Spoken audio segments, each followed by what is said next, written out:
looked into it.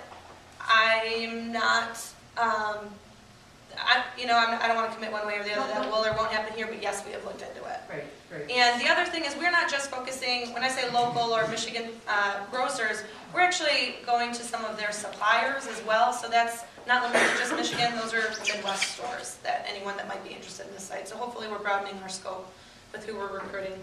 One last piece of it, again, I want to thank everybody for the resources they continue to send.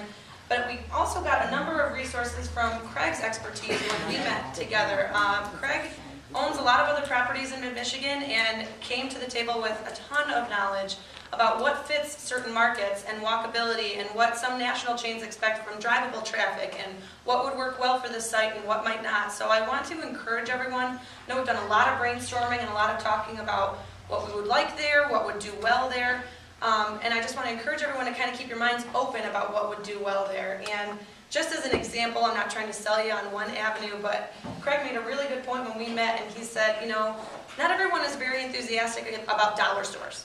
In any neighborhood, in any shopping center, in any strip mall, dollar stores don't get a lot of community support, but dollar stores are this generation's version of a 5 and dime.